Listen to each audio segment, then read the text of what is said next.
Bonjour et bienvenue à cette première vidéo sur la FAQ de l'accompagnement sexuel. Aujourd'hui, je vais vous parler du rôle de l'accompagnement sexuel, ce que je fais moi dans mon métier, en gros, qu'est-ce que j'apporte à mes clients. Tout d'abord, j'aimerais clarifier que l'accompagnement sexuel, ça peut vouloir dire plusieurs choses. Et dans les médias en particulier, on équivaut souvent accompagnement sexuel avec travail du sexe avec des personnes en situation de handicap. Moi, je ne partage pas du tout cette vision, elle présente plein de problèmes et je vais vous dire pourquoi. C'est une façon de voir les choses qui sous-entend que les personnes handicapées ne sont ni baisables, ni attirantes, et puis qu'elles sont les seules à faire l'expérience de la misère sexuelle. D'ailleurs, on entend souvent dans ce discours-là le vocabulaire de l'assistance, un peu comme si c'était la prolongation d'un auxiliaire de vie qui viendrait masturber les personnes qui sont incapables de le faire. Cette définition elle pose aussi problème au sein même des professionnels parce qu'il y aurait une limite à tracer à partir de laquelle on serait suffisamment handicapé pour faire appel à ces services. D'après vous, est-ce qu'un aveugle aurait besoin d'un accompagnement sexuel? Ou quelqu'un qui est assez mobile pour se masturber seul? Dans un contexte comme ça, il y a des professionnels qui vont refuser d'accompagner des personnes lorsqu'elles les jugent assez autonomes ou encore pas assez déficientes dans leur sexualité. En gros, c'est des hiérarchies validistes qui se basent sur la pitié ou encore la compassion.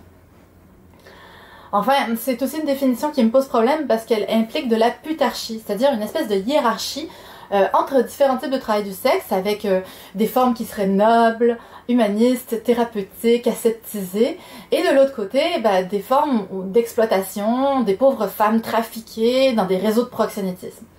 C'est une vision polarisée du travail du sexe qui est problématique pour plein de raisons, et ne vous inquiétez pas, on y reviendra dans d'autres vidéos.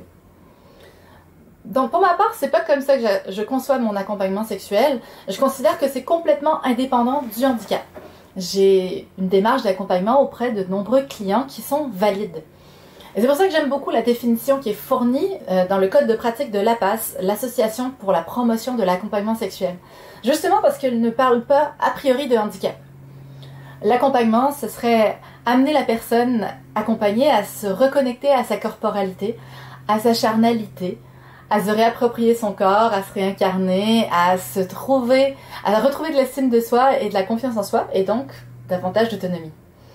Avec cette définition, on recoupe une bonne partie des éléments qui constituent selon moi la démarche d'accompagnement. L'accompagnement sexuel, c'est une étape possible dans un cheminement sexuel personnel complexe. Il y a plein de choses qui peuvent complexifier notre rapport à la sexualité. Ça peut être parce qu'on a des limitations fonctionnelles importantes, qu'on est en situation de grande dépendance, qu'on éprouve des douleurs corporelles, qu'on a grandi en institution avec très peu de possibilités de rencontres intimes, ou qu'on éprouve de la timidité extrême, qu'on est complexé par son corps, qu'on fait face à un handicap nouveau ou une maladie dégénérative, ou même plus simplement parce qu'on vieillit.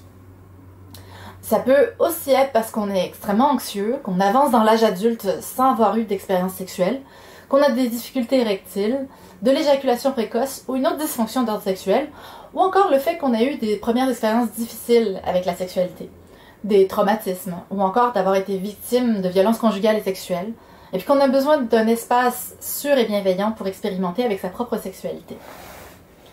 Dans ce contexte-là, le rôle de l'accompagnement sexuel, c'est permettre à la personne accompagnée d'avancer dans un processus d'apprentissage et d'exploration de la sexualité, avec des essais, avec des erreurs.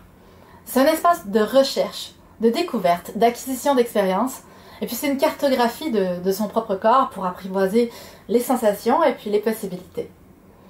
Dans ma vision de l'accompagnement sexuel, moi je laisse beaucoup de place au plaisir. Celui que l'on donne et puis celui que l'on reçoit soi-même. La rencontre permet d'investir un espace de plaisir décontracté, en essayant de sortir de l'injonction à la performance, puis en se plaçant en dehors des enjeux amoureux ou du cercle social habituel. Avec mes clients, on se confronte à la réalité. On sort autant que possible des représentations pour explorer le champ des possibles. Le cadre est bien balisé, il permet un moment d'échange respectueux et ludique, centré sur la personne que j'accompagne. Enfin, pour moi, il ne s'agit pas d'un soin en tant que tel, même si les séances peuvent avoir des effets thérapeutiques. Ça peut participer au bien-être de la personne. Tant mieux si les personnes ont une meilleure estime d'eux-mêmes et se sentent mieux, mais c'est les conséquences du cheminement de chacun. C'est pas l'accompagnement qui est thérapeutique en lui-même. Bon, enfin, si ça l'est, je pense que c'est surtout parce que c'est thérapeutique. Je suis peut-être un peu thérapeute.